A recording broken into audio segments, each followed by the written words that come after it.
Pasensya na kayo. Tamaan ang dapat tamaan. Ang umaray, guilty. Dahil itong susunod ko, marami akong kilala rito na kasapakat. But as a matter of respect to the institution, I'll deal with you later. Dagdag pa rito ang bayarin na dulot na pinalaking bilang ng job orders. Madalit salita, mas kabisado ng mga konsyel to, J.O. Pinalobo ninyo ang pensyon ng mga minamahal kong lolo't lola. Dinoble ninyo. Kailan? Sa kasagsagan ng kampanya. 940 plus milyon. Ginawa nyo 2 beses. Saan pupunta? Saan tutungo ang syudad? Pinola ninyo mga lolo't lola ko. Binubudol ninyo. Buti na lang, ako pa rin ang binoto nila.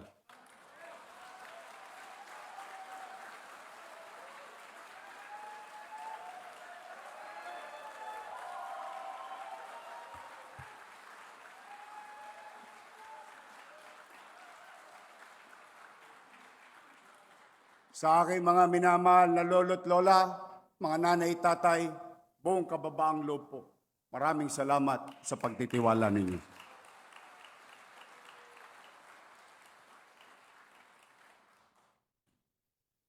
Baka naman, dahil ako'y may hawak ng mikropono, self-serving statement lang ang gagawin ko dito. Hindi po. Ako ang magiging tapat at totoo.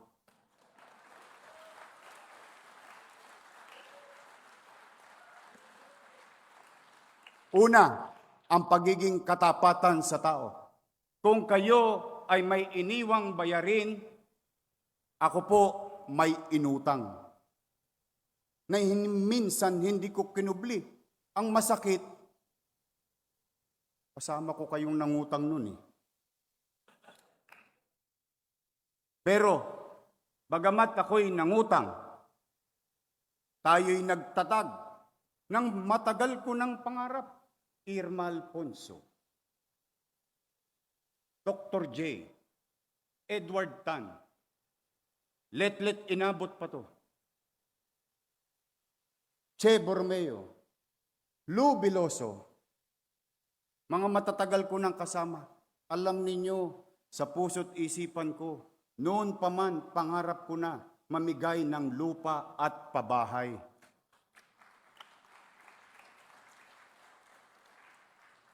Bakit? Squatter ako eh.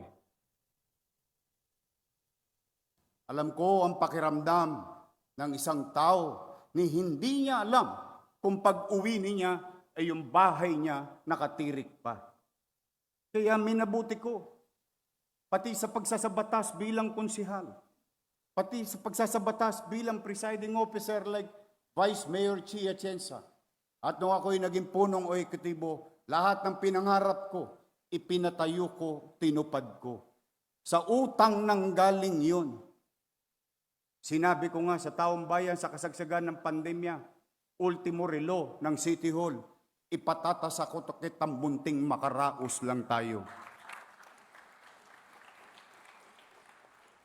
Nakaraos tayo ng pandemya, na itatag ang mga pabahay, libo-libo. Iba nga sa inyo, nangaagaw pa sa ngayon ng pabahay para sa tao.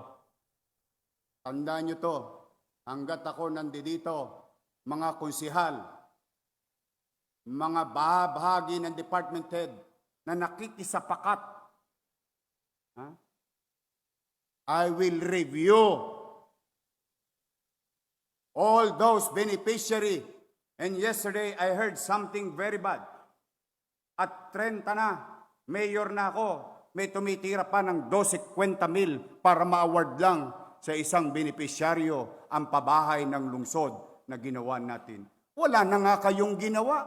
Ipinamimigay nyo pa sa may pera. Yan idinisenyo para sa walang masisilungan. Hindi, dahil staff ni Congressman. Para kayong laging nasa kusina. Nakalimutan nyo na ba? Your purpose.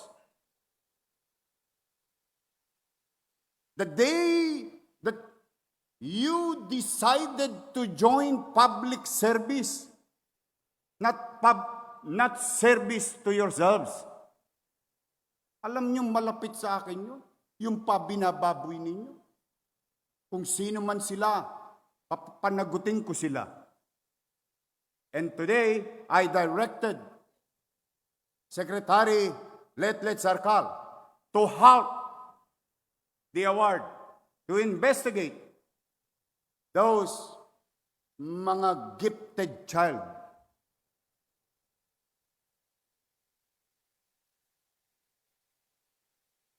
May bahay naman tayo eh.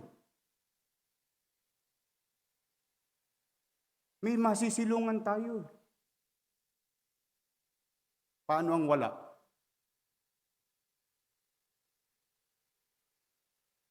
At tandaan din natin, yan ay hindi ko ipinangutang na ang tanging dahilan ay pagbayarin galing sa lumang income. One day, I don't know, by accident, there was a news came to public, and I read about the Mandanas ruling. And when I read the decision of the Supreme Court, magkakaroon ng windfall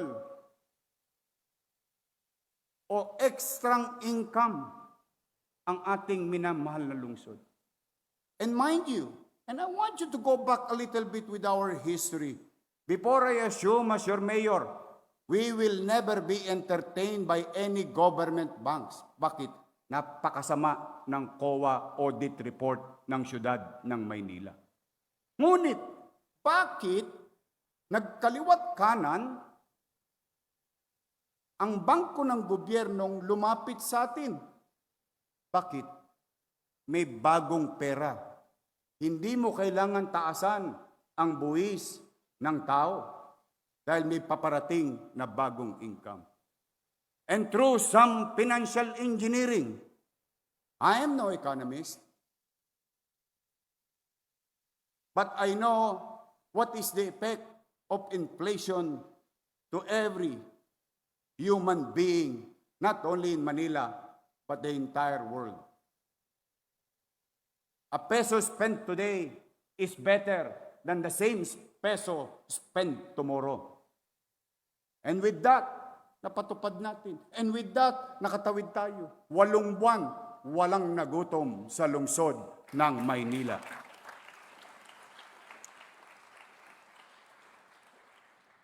Pangalawa, aaminin ko rin sa inyo. Deficit, binanggit ko kanina, may deficit din sa panahon ko. Hindi ko pwedeng ikubli. Sabi ko nga sa inyo, yan ang tapat at totoo.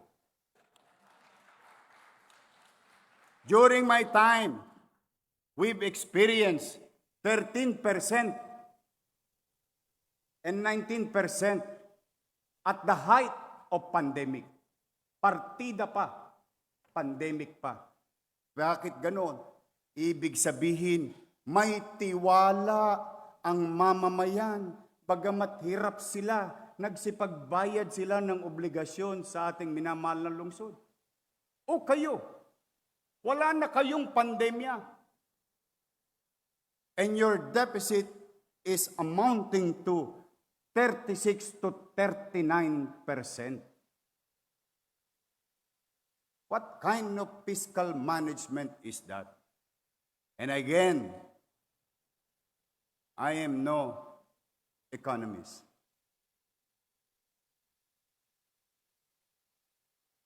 Nasa financial ICU na tayo.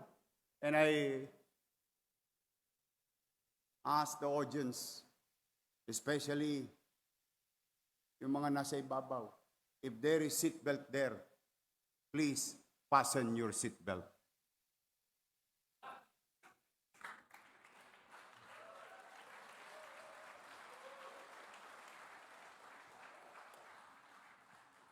Kasi baka mahulog kayo sa bangko sa susunod kong ilalahad na tunay na katayuan ng ating lungsod. Nasa financial ICU ng City Hall sa panahon nila, kung makapag-cash advance pa ay wagas at walang pakundangan. Election-related work but thinly masked as public service costs.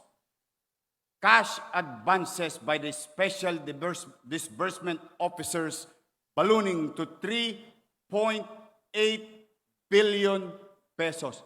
Cash advance. Naalala ko si Mayor Lito Atienza, 10,000 lang yata, ayaw pa mag-cash advance eh.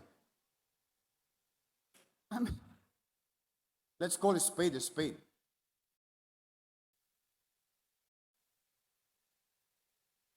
Madalit salita, wala nang kita, puro bali pa, kaya nagkabali-bali ang buto ng kaban ng bayan.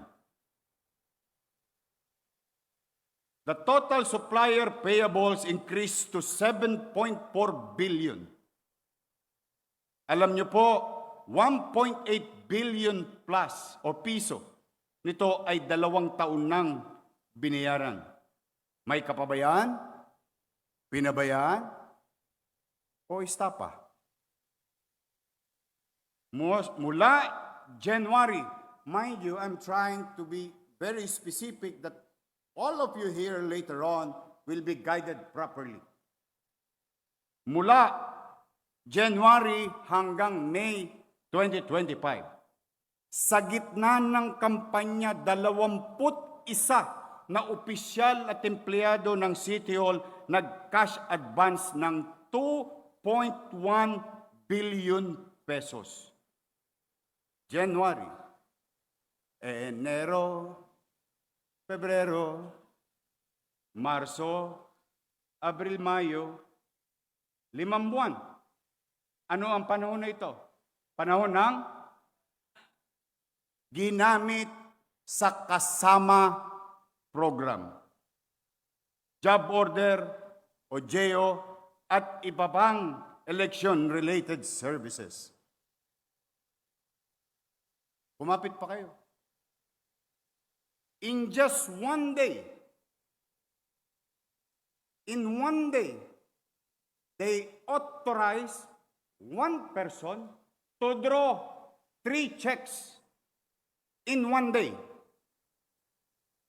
Kaya siguro may bolt sa opisina ko.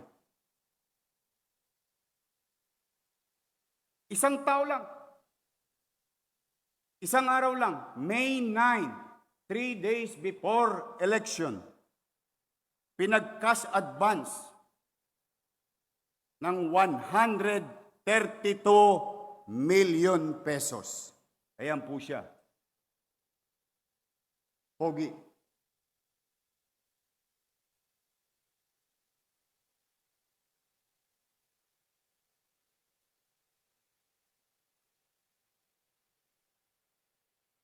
Mind you, and let me repeat, in one day, 132 million pesos. Ang pangalan po niya, Jonathan Garso. Kahit na ipinagbabawal ng Omnibus Election Code, ang titigas niyo. Ang lupit nyo, para kayong alkohol, wala kayong patawad sa mikrobyo. Basura kinukuha niyan eh. Isa pang mataas na opisyal ng City Hall, lilingunin natin sa tawag na Assistant City Administrator. Nag-transfer ng malaking pondo from general fund patungong trust fund. Yorme, wala naman pong masama doon, nag-transfer lang pala. Anong ibig kong sabihin? Gumastos ng 683 million sa trust fund at bawat hindi tama, hindi otorisado. Nung mapubuking na, inutusan mag-transfer from general fund upang ibalik sa trust fund.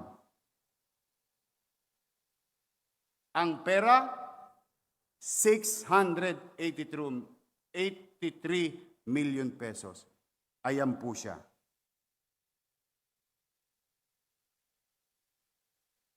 Joy Dawis Asuncion. Anong buwan? January to March. Nang walang authority. Ibig sabihin, winawaldas natin yung trust fund and the basic concept of trust fund, that fund has dedicated or merong takdang gamit. Nagalaw, kung saan ginalaw sa mga manonood, pumanatag kayo. Aalamin po namin yun.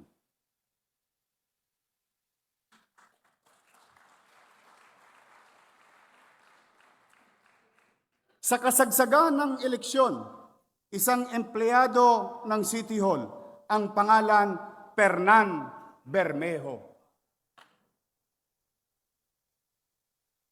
nag-cash advance ng 641 million pesos, Councilor Jong Isip.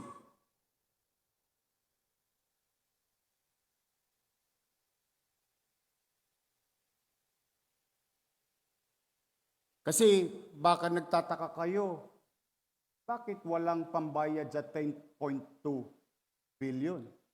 Service render, product received, product use, and so on and so forth. Nasaan ang pera?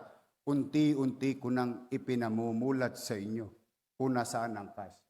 Ayan po siya. Kung kanina, si Joy Dawis, first honor. Ito po, magna cum laude.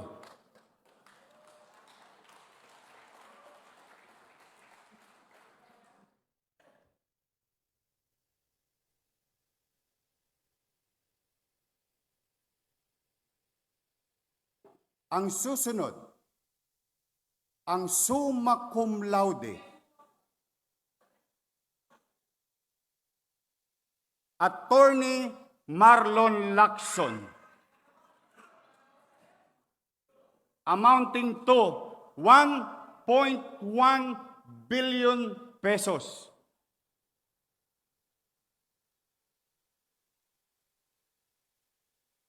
Sila ba'y may krimen na ginawa? Hindi ko po alam.